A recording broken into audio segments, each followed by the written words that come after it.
Hi, I'm Sonnet with Sonnet's Garden Blooms, and I want to welcome you all to my channel.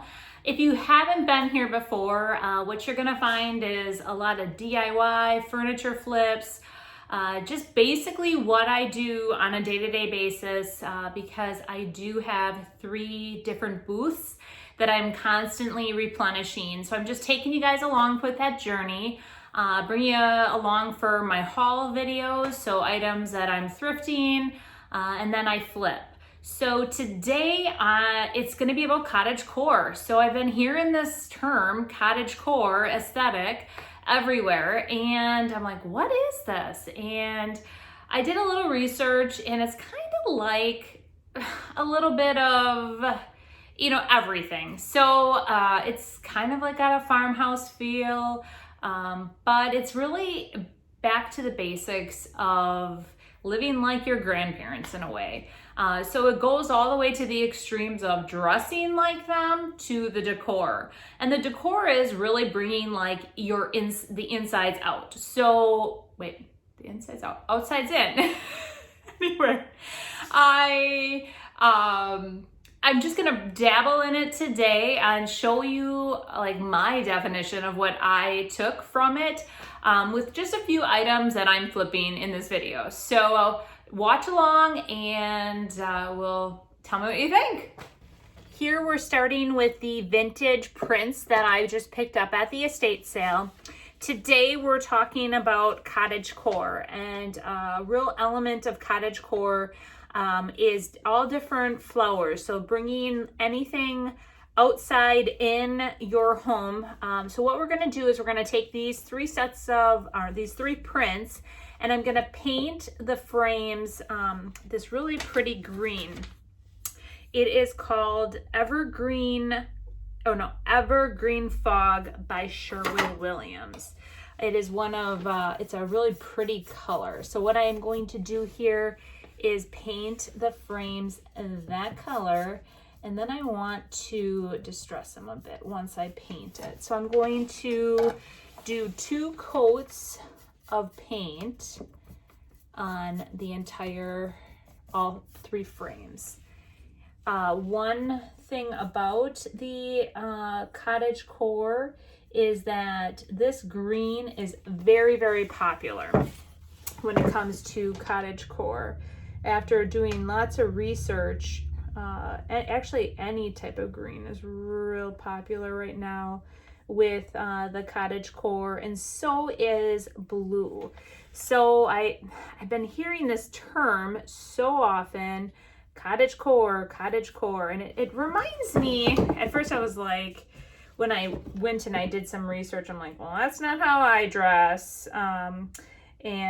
But after looking into it a little bit further, it's really just about, instead of being so minimalistic like so many people have been, through COVID, people kind of went back to their core values, like their grandparents, and they just want things a little more not so minimalistic and just a little bit more comforting. So real warm colors, just, you know, making your own food and just all of that. And so with the decor style, it's more, like I said, bring the flowers inside, the greens, the blues, grays, just the, you know, like the real vintage woods, just things like that. So it's actually kind of like my style, you know, somewhat already.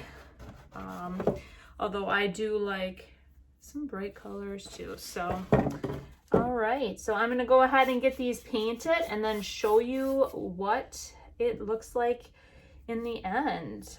But I have 3 frames to paint, and I'm sure you don't want to sit here and watch me paint the entire time. So, all right, well, I'm going to get these done, and then I'm going to bring you to the next thing. So the whole, everything will be cottagecore inspired decor today. All right, so now that I have the 2 coats of paint on both sides, what I want to do is I'm just going to lightly distress the edges maybe just distress it a little bit. Give it that aged look.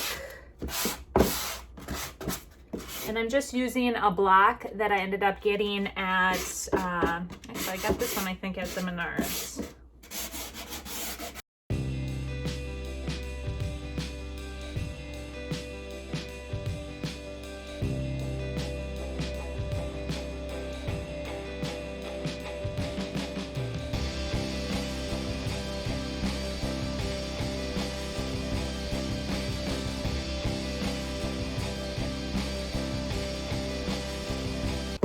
Now we're gonna go ahead and we're going to add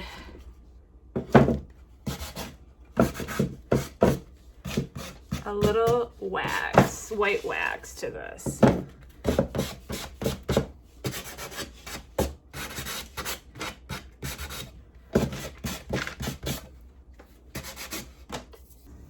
So we're gonna take some Waverly chalk paint and we're gonna just dump it in here. A little goes a long way with this. And what we're gonna do is we're just gonna take it and wipe it on in all the crevices. And then we're gonna, it dries pretty quick too.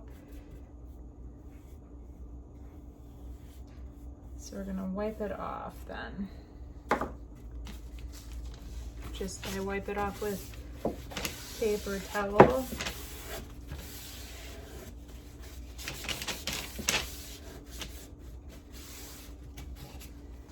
And then you can see it's all in the crevices. So I'm gonna do that for all the sides.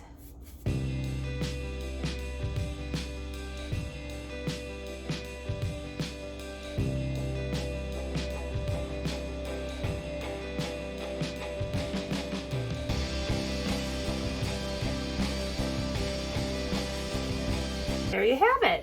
I love how this turned out.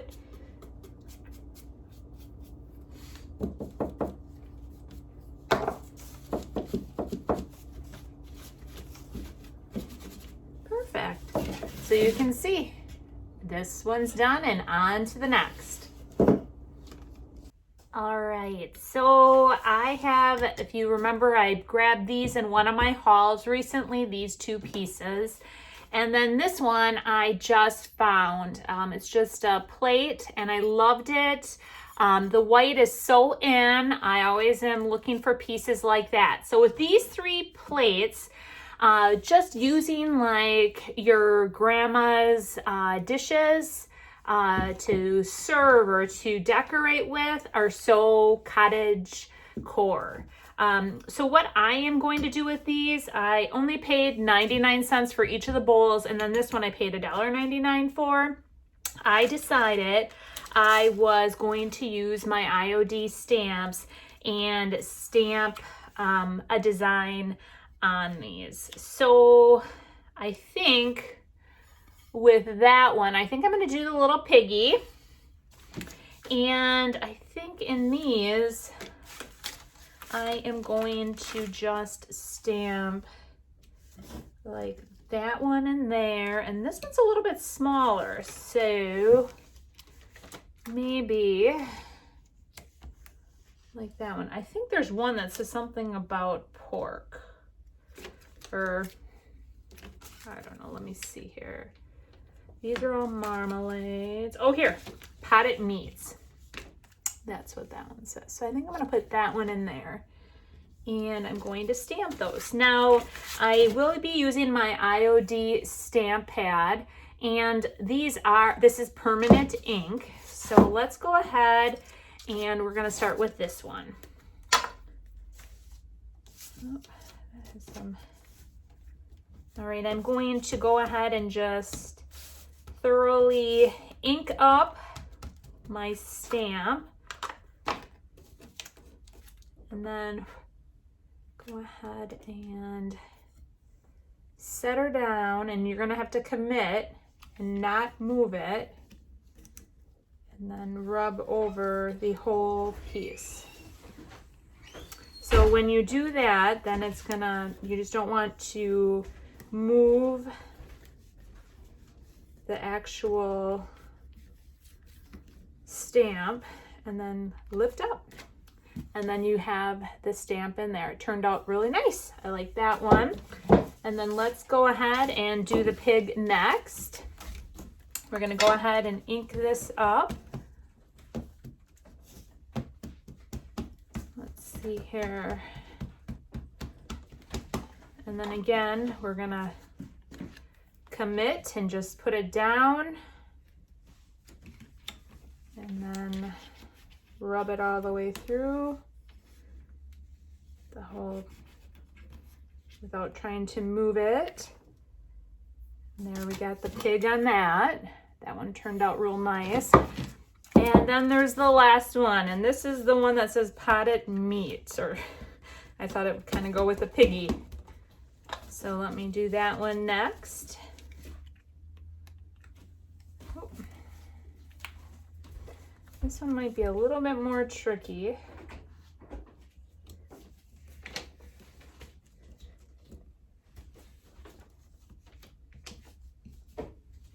Okay, I like how they all turned out. So that's what I did for these 3 pieces. And again, there's nothing you have to do to seal, and these are all set to go. All right, so the next project, I'm gonna take this and I am going to just shabby it that same green color, and it's called Evergreen Fog by Sherwin-Williams, and I'm absolutely loving this. I'm very excited that I got this, and so I'm just gonna shabby it, just not do a full brush, just kind of lightly brush over the piece.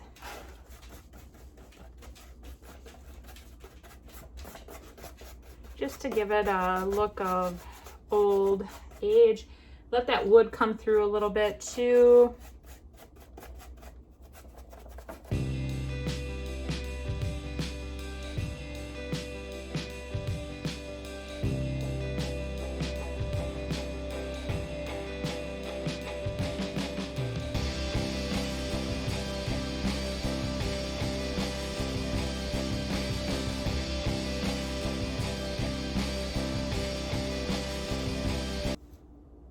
All right, so this is our 3rd project here. So I found this cute little crate while I was thrifting. I loved it. I paid $1.99 for it. So I'm gonna clean this up. I even thought about putting possibly something on it. I just really liked it. I like it just as is. So what I'm gonna add to it is, if you remember, I found these in that basket at the estate sale. I am actually going to add color to this by adding color to these. So just like that green that I used on the edges of those picture frames, we're going to use that same green from Sherwin-Williams. So we're going to put this on here. I'm just going to paint these up, and then I'm going to distress them and clear coat them. So let me go ahead and do that. And all that old looking wood like this is really in with the Cottagecore, plus greens and blues. I noticed that a lot of my blue furniture and blue items had been selling very, very well in on all my booths actually. So because of this whole Cottagecore, it got me thinking, well, maybe that's why. Maybe just because of the whole Cottagecore look, that's why it is selling more. I don't know, or it just looks cool. I used to have a lot of blues in my house when I first purchased it years ago, and then I moved away from that. But when I started painting recently a lot of that blue, it made me think, well, goodness, I'm kind of liking it again. So, but I know colors go through stages too. So, all right, well, what I'm gonna do is get these painted, and then I'm going to let them dry. Most likely put 2 coats of paint on this, and then distress it like I said. And then I'm debating too whether or not I should put these back on. I kind of like them. I might even spray them white and put white on there. All right, so that's the first step, guys. So I have my jars that I painted, that green color, and I'm going to just go ahead and distress them. So I just am using my sanding block, and I'm distressing all the way around the top.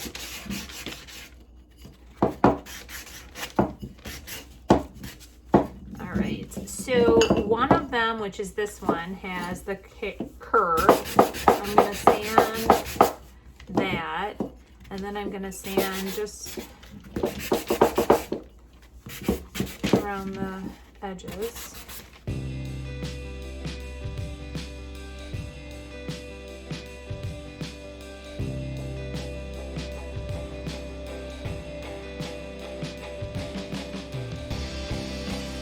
All right, and now I'm gonna just put a clear coat on them.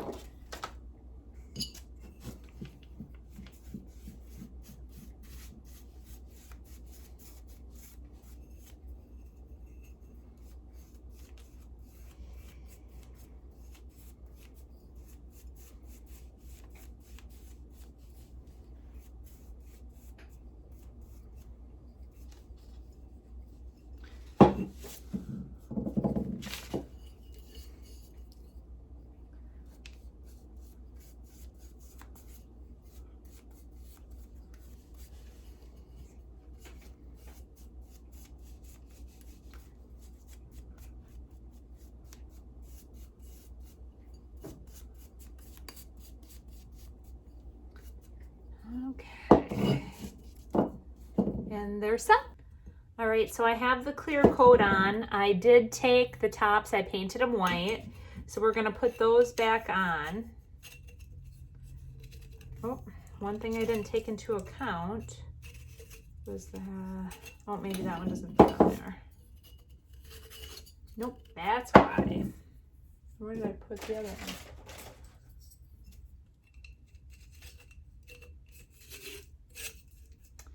So I like them. I think they look cute. And I clean this baby up. I'm gonna pop those in here. And we got a cute little caddy. All right, so I am going to put some greens in here, but then that will be set. I like it.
I hope you all enjoyed that video. I absolutely fell in love with that color from Sherwin-Williams. So I'm definitely going to be using it again. And actually a month ago, I used it in a piece that I flipped without even realizing it was a Cottagecore color. It just was a color that I picked up, absolutely loved, and now even more so. You can do so many great things with just a bit of color, a little shabbying.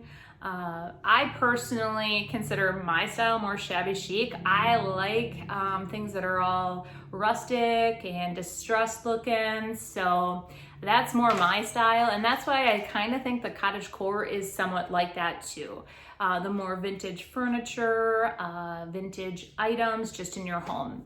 So I hope you learned a little bit about cottagecore from the pieces that I flipped. I'm going to continue to bring more of that into my flips as well.